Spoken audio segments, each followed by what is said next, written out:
Welcome to another episode of the Shared Practices podcast. Today, we're going to talk about a very popular topic: when adding an associate makes you less money. And I think that the best way to start this out is a story. And so I actually write about this in Dental Moneyball. So if you've read the first chapter of Dental Moneyball, this may be a little repetitive. But for me, I bought my practice right out of school. And I had my seller, who was an associate for me, working for the first 6 months. And, my seller retired, and then I brought in an associate. And my expectations of what would happen were that my income would grow and my practice would grow. So I thought the amount of production collection, so I'll just use real numbers, right? So I bought my practice doing around $90,000 a month. And, I grew it after I got into ownership to around $130,000, $140,000 a month. We were kind of living in that range. Some months we were up to $150,000, but we were kind of in that $130,000 to $140,000 range, kind of on a sustainable basis. And I thought, okay, well, my seller's working 3 days. I'm getting an associate 4 days. So I'm thinking we're going to grow to 150, 160, 170. And I kind of got greedy a little bit. And so I bring on the associate, and the opposite thing happened. We went down to 110. And it was this really annoying experience, honestly, that was really unfortunate because I'm sitting there and I'm running my practice. I'm working harder. I have more expenses and I'm not making any money. And I have an associate full time. And I'm just thinking, what is going on? And this is a very key, situation that we've kind of learned a lot about since at Shared Practices, where it's like, if you don't bring on that associate well, and you don't think through that process carefully, what you think is going to make you more money is actually going to make you less money. And so I want to kind of break this down and discuss the fundamentals of why this occurs. But first, let's start with, what should you be going for with an associate, right? So when you bring on an associate, what you should be going for is an improvement in your income. You should be making more as a result of that associate, not making less. And so the whole idea is I either make the same amount of money or more money, but I work less days. So let's just say you're working 4 days. It's very common to say, okay, I want to work 3 days. I want to make the same or make a little less. And the difference between a 3-day work week and a 4-day work week is actually quite drastic. I would say that of any cut of a single day, it's the most impactful, because you go from, when you're working 4 days, you work 4 days clinically and you have 3 days where you're non-clinical and you are not working clinically. And then when you go to 3 days, there's now 3 days where you're working clinically and 4 days where you're working non-clinically. And so there's this big divergence it's this big shift between going from working clinically more than you're not working clinically to actually working clinically less than the days you have off, right? You're working 3 days on, 4 days off. That's now more days off than you have on. So it's like this really big improvement in your lifestyle qualitatively. But that improvement oftentimes gets diminished or even ruined if you don't have the same income or more income, right? Because you're taking on more complexity. Your expenses are going to grow, right? And so where this can get really stressful is my experience of it, right? I went from 4 days to 3 days, and then, I took Mondays off. So then I remember I was golfing on Mondays, which I loved.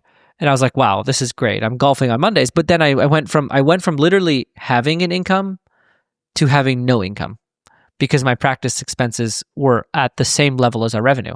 So I was working 3 days a week, making no money. I'm like, well, this isn't as good as I thought it would be. And so you really don't want to get into this situation. And so I'm going to kind of talk about what happens here. So the most important phenomenon to understand is that very typically an owner dentist is going to be more patient efficient, which means they can produce more on less patients than an associate. So if you give an owner doctor 100 patients and you give an associate 100 patients, the owner is going to have more production than the associate.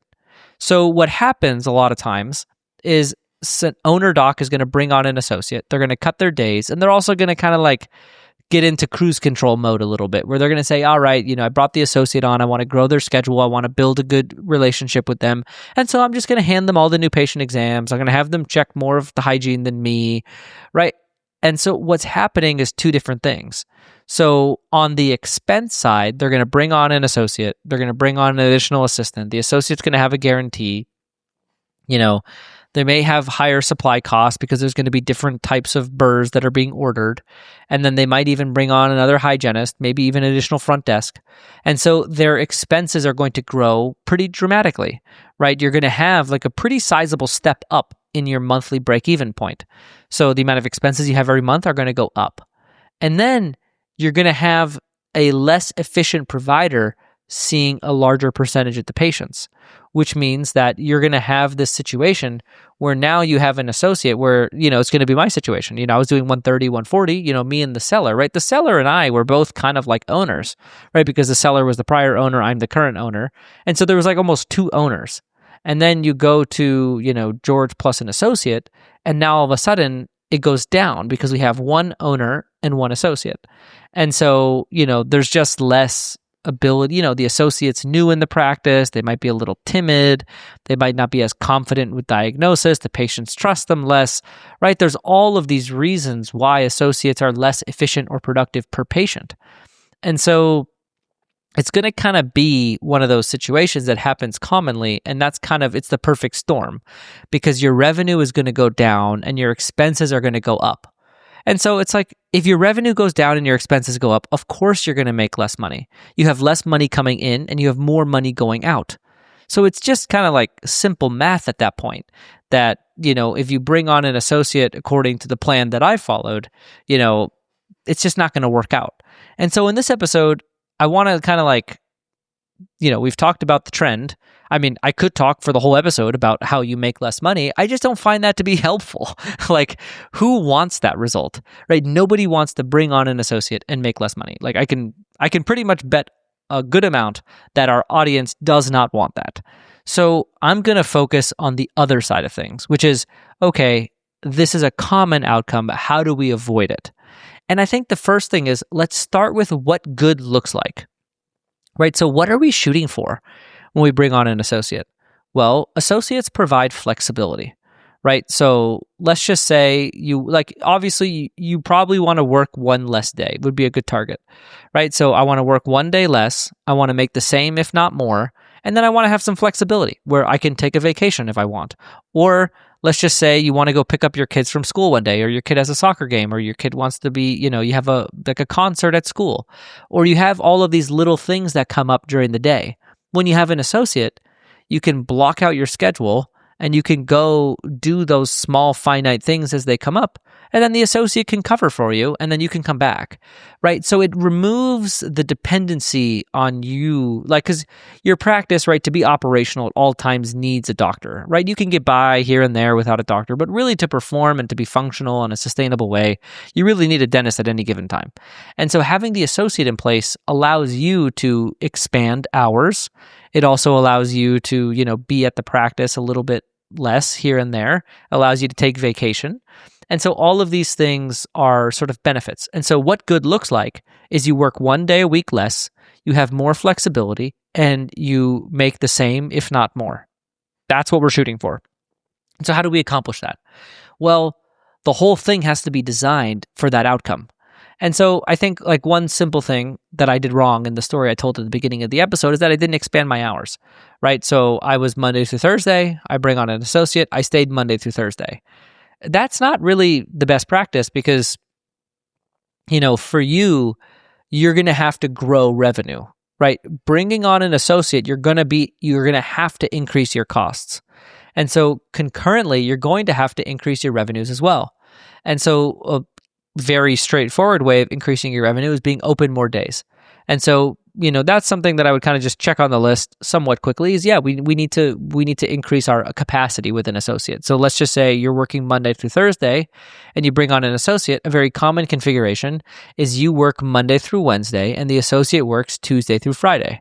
And so then Monday you're in the office by yourself, and then Tuesday and Wednesday you and the associate are there together, and then Thursday and Friday, the associate is there by themselves, right? So now you're able to offer Monday through Friday hours, you're able to expand your practice, you're able to grow your revenue, and now you're able to start to mitigate the increase in expenditures that's going to come with the associate. There's really no way of adding an associate without increasing your expenses. And so all of the strategies that we discuss are ways to grow revenue. And so I think the second and most important thing is we need to make sure that we're checking for the appropriate number of exams. And so, I think that it's kind of like this idea, so you as an owner, what happens when you bring on an associate? The associate is going to produce, and the more they produce, the more of your expenses they cover. So let's think about your expenses on any given month. You're going to have your, general expenses, like you call it 10,000 a month of software subscriptions, all of the random crap, accountant, legal, all of the random things, your rent. You're going to have all of the random expenses that are fixed every given month. You're going to have your fixed costs. And then you're going to have your payroll. And then you're going to have your supplies and lab. And so those are kind of just the general buckets of expenditures. Then you're going to have marketing and whatnot. And so your goal is that between the hygienists and the associates, that they are going to pay the majority of your expenses. And then you are going to come in and produce. And all you're going to have to pay on your production is supplies and lab, because the associate and the hygienists were able to produce enough to cover sort of your fixed costs and your break-even point. So that's like realistically what good looks like. And so we need to set up a system where the associate is going to be productive, and we're going to be able to get them to produce enough so that you can come in and be very profitable off of your own dentistry. And so, kind of the way that looks is the 2-to-1 ratio of hygiene to restorative. So, there's really two different tracks that we recommend people go to a group practice.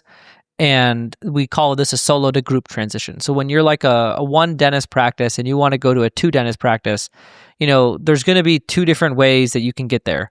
So, there's a lot of studies that show that when you're checking for 2 hygienists, that's sort of like the most amount that you can do while maintaining your efficiency per patient or your, effectiveness per patient, right? Once you go to 3 hygiene checks per hour, it begins to be tough for you to be as comprehensive and spend as much time and, talk to the patient about all of their needs. There's just a very real reality that between managing a restorative schedule and checking for 3 hygienists, it's just going to be challenging.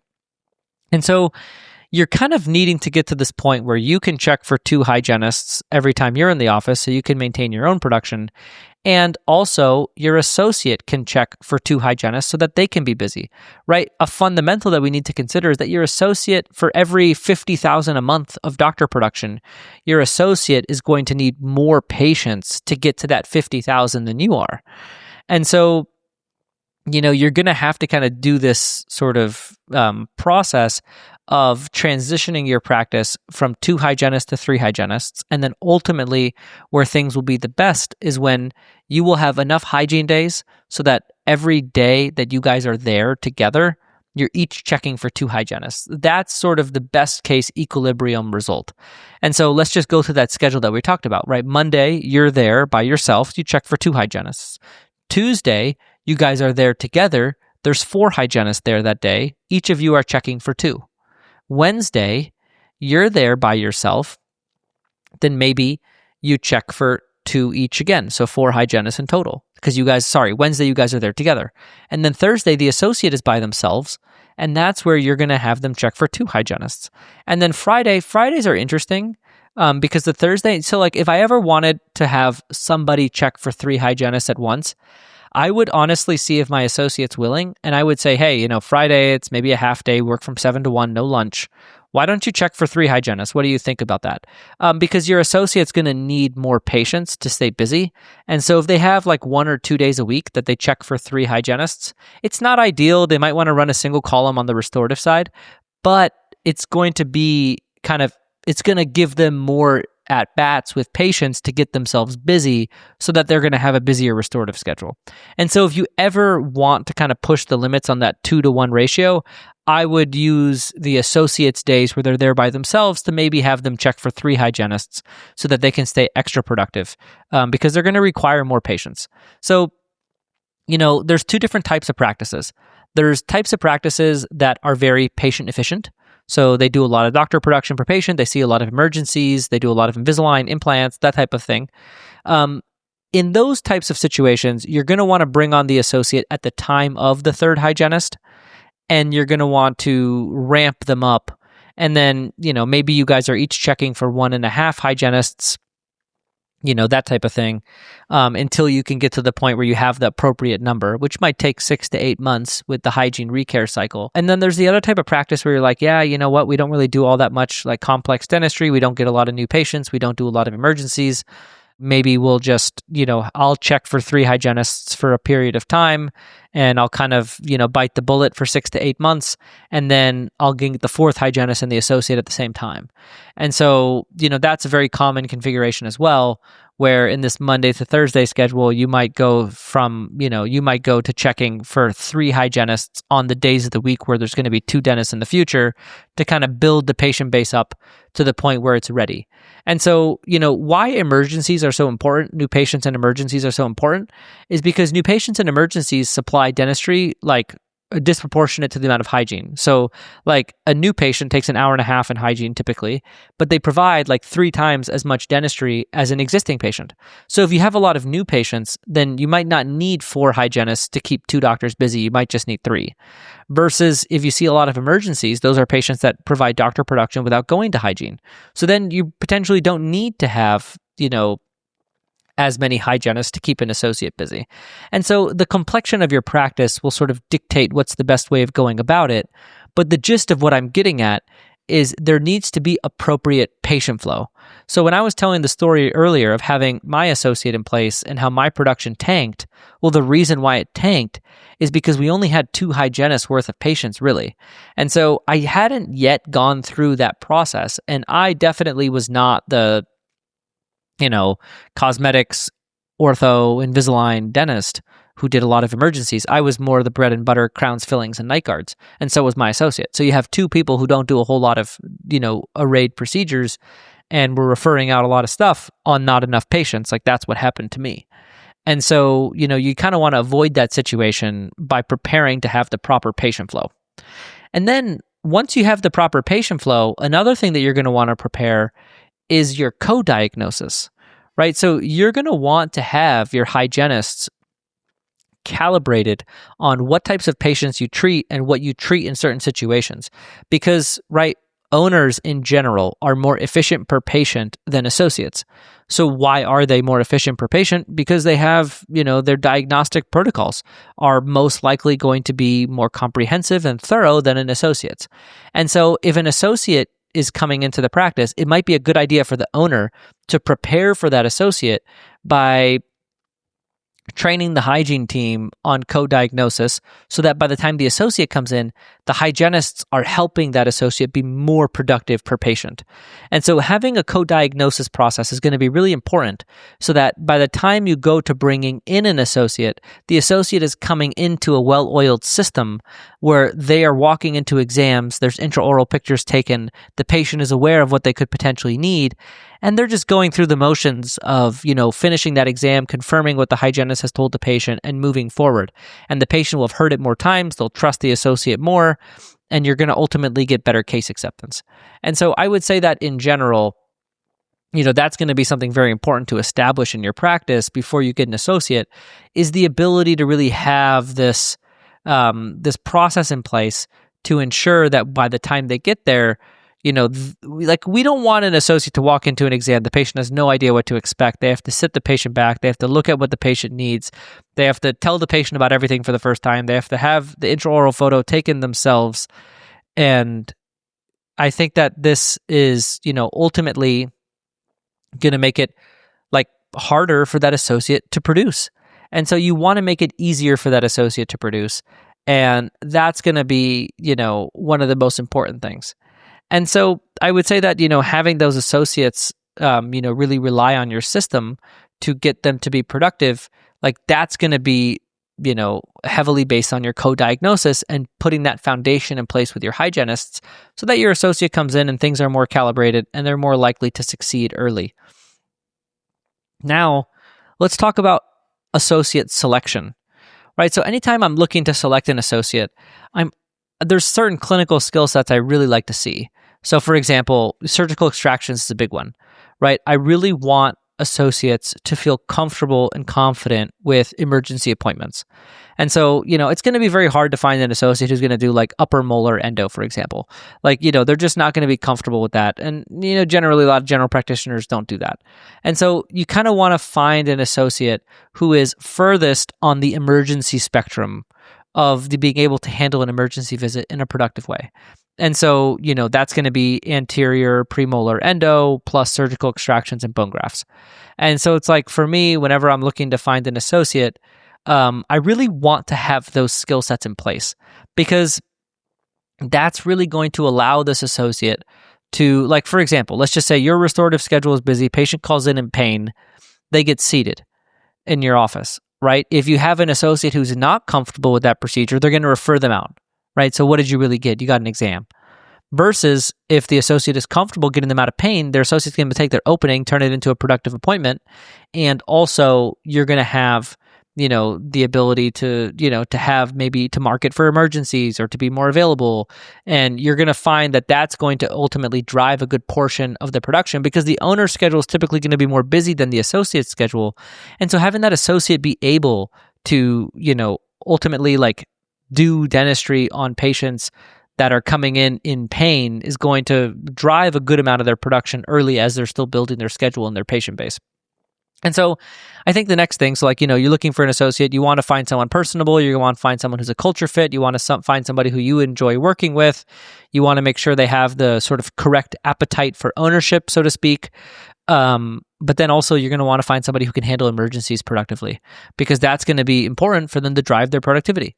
And then I think the other thing is, once you find that associate and you bring them on, you do want to kind of set the foundation for clinical development and calibration, right? You don't want to hire an associate under the pretense of you're going to come in, I'm going to let you do whatever you want, be totally autonomous, and there's going to be very little to no clinical oversight, and you're walking into practically your own practice, right? Like, I could see how maybe an associate would like that pitch, but that shouldn't be what you're shooting for as an owner, right? You should really be shooting for the opposite situation, where you're saying, you know what, like, I'm going to come in, I'm going to develop you clinically. I'm going to train you on how I do things. I'm going to help you be productive. And you want someone who's nodding their head, wanting that feedback, because you want to introduce a clinical development practice and normalization to the management of that associate, right? Like, you want them to work with you to grow themselves so that they can become more productive for patient. And then you can ultimately help them, right? So, because there's going to be all types of things that come up when you get the associate in place. For example, let's just say, the associates are really slow, which is very common, right? So, your assistants are used to doing a crown prep with you, and you might be able to handle that visit in 90 minutes, but like, you're really done in 70 minutes. Well, you're going to have the associate who's going to be maybe like running over up to 2 hours on that visit.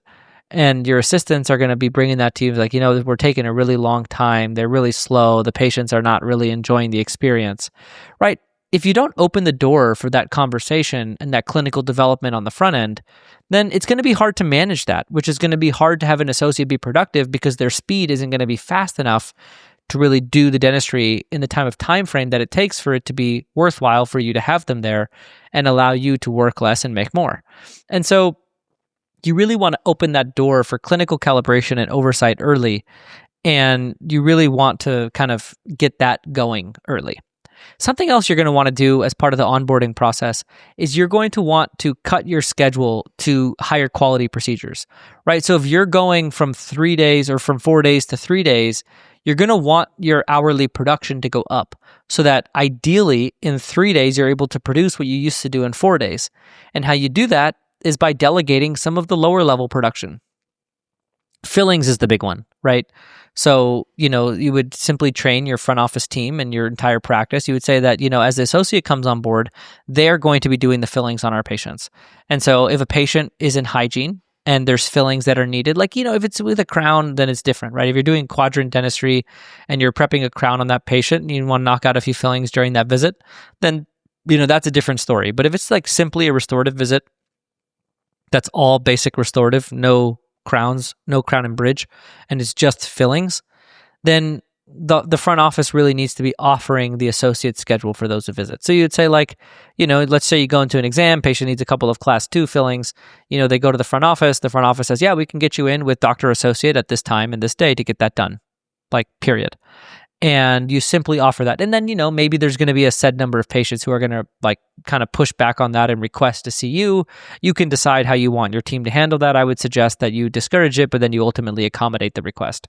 But I think the lion's share of your schedule should improve the productivity. So you should be seeing, you should be working less days, but you should try to produce just as much through a higher productivity procedure mix. And I think that that's like when done well.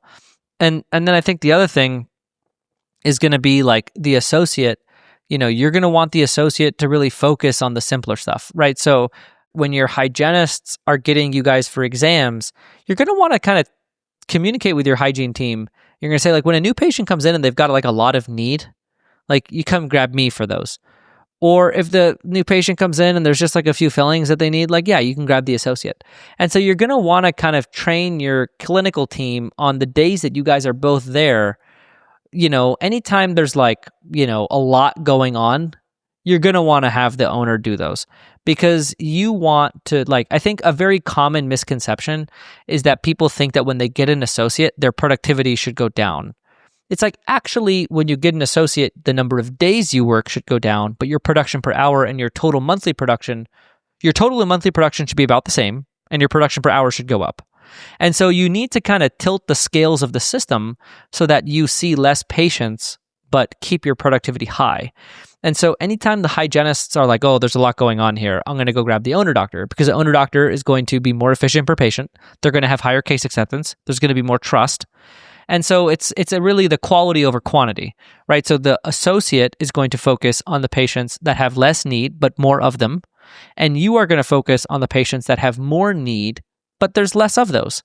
And so you kind of want to have that delineation in your clinical team so that they are ultimately driving your schedule forward. And so if you do all of these things, what is going to happen? Let's just kind of recap because I've talked about a lot. And so let's recap some of the things that I've talked about, in this episode. So, the title of the episode or, kind of the theme of the episode to get us started was the idea that adding an associate makes you less money is not fun.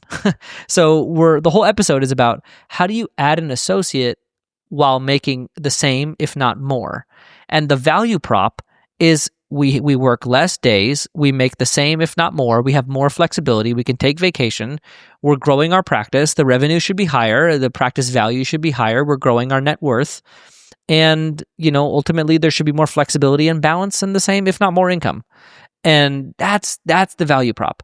And so how do we make that happen? Well, the first thing that we talked about, super important, is the proper number of patients, right? So there's sort of the sweet spot that we love to see, which is like 2 hygiene hours for every doctor hour, right? So if you're working 8 hours on a given day, then there should be 16 hours of hygiene time for that 8 hours. That gives you the appropriate number of exams to diagnose the appropriate amount of treatment, to have 2 columns of restorative busy on your side where you can be productive with your time. And so the kind of the first thing is we need to make sure that the associate is coming in with proper patient flow.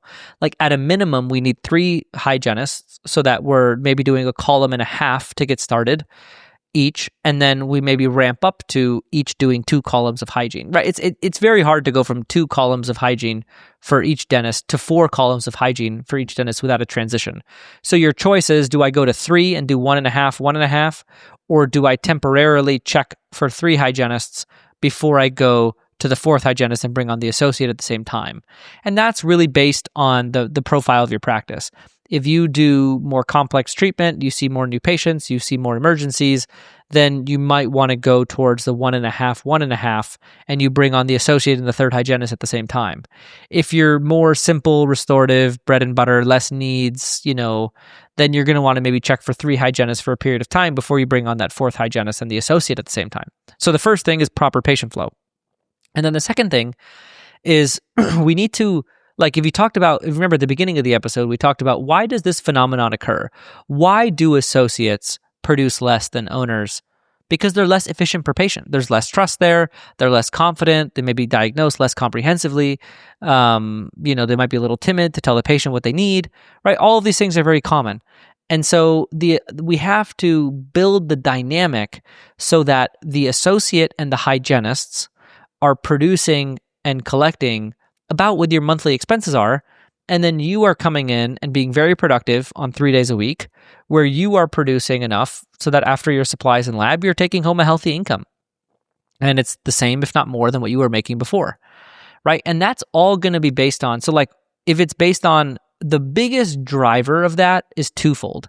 So one, it's your own production, and two, it's the associate's production. So the more the associate produces, the more you produce, the more your income is. The less the associate produces, the less you produce, the less income you have, right? So all of the changes and things that we need to do are all twofold about driving your productivity and the associate's productivity both. And if we do those things, then you're going to be in the situation where you're working less and making more. And that's the best outcome. And so we talked about having the hygienists and the clinical team work with you to kind of know like what's a owner doctor exam versus what's an associate exam. And typically the simpler stuff, less need, more insurance coverage, you're going to want the associates to do those exams. The things that are more need, a higher level of complexity, more trust required, you're going to want the owner to do those exams. You're also going to want to have the owner delegate some of their lower productivity appointments to the associate. So for example, we want the owner to do, we don't want the owner to be doing fillings anymore. We want the associate to be handling those fillings. And the associate, you might think like the associate's not going to like that. The associates actually like being busy. They like to be in the office, spinning the handpiece, being busy. And so they're not going to have a problem usually taking those fillings. They're going to be thankful that the owner is giving them that production. And so if you put these processes in place, then what you're going to have is you're going to have a process in which you're able to bring on an associate and they're able to be productive. And the only other thing that we talked about that I haven't recapped is the importance of co-diagnosis and case presentation and hygiene.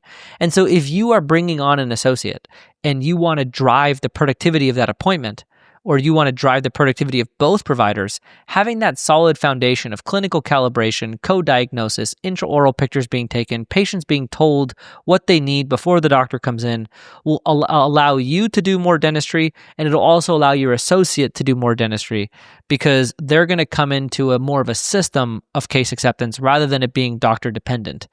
And so if you follow the guidance that I provided in this episode, I really think you're really setting yourself up for having a situation where you can bring on an associate and you don't make less money. You make the same working less days or more working less days.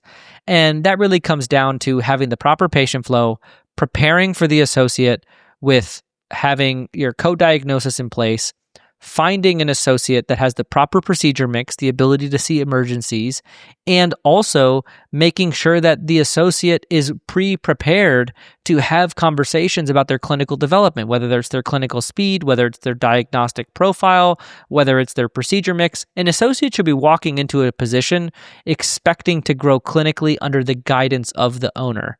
So having the proper hiring, having the proper onboarding and calibration, and having the proper oversight and performance management on an ongoing basis will allow you to have that situation where you amplify the performance of your business, you grow your revenue, because your expenses are going to grow when you add an associate. That is the one thing that will absolutely happen. You will have more expenditures, you'll hire more team members, you'll have more payroll, you might have more supplies, you might need more marketing, you're going to have more expenses. And so how do we make it so that our revenue grows even more so that we make more? And it's going to be putting these foundational pieces in place that I talked about and making it so that your schedule is more productive per hour. So you're working less days, but your monthly production is about the same. And your associate is very productive by walking into a system that allows them to be productive, where they're seeing a high quantity of patients with simple dentistry that they're able to convert, where they're walking into their exams and the patients know what they need. And they have the proper patient flow for both of you guys to remain productive in each of the amount of time that you guys are at the office. So I hope this episode was helpful. And like you've noticed before, I don't like to sit there and doom and gloom or talk about the negativity. I'm really here to be helpful, uplifting, and teach all of you guys who are listening to the Shared Practices podcast how to really take this situation we're talking about today, which is adding an associate to your practice, and not have it decrease your income, but have it increase your income. And oftentimes for me, I learn from my own, a lot of times my motivation to help you is through my own experiences. And so like I talked about at the beginning of the episode, I had this experience where I went from earning, my desired, like when I was in dental school, I set an income goal. I said I wanted to make X amount of money. And when I graduated, I actually was making that amount of money for the first 6 months.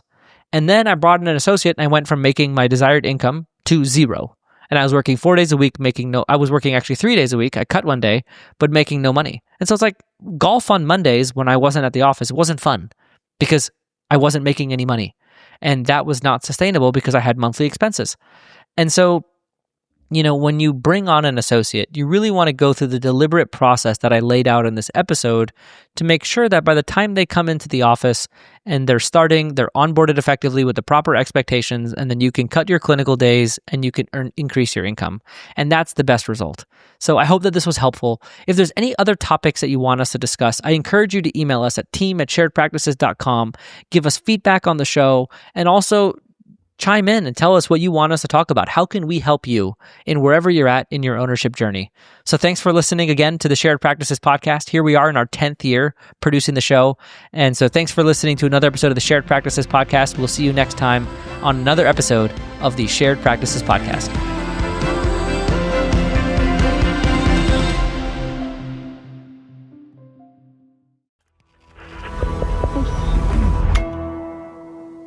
Resonate.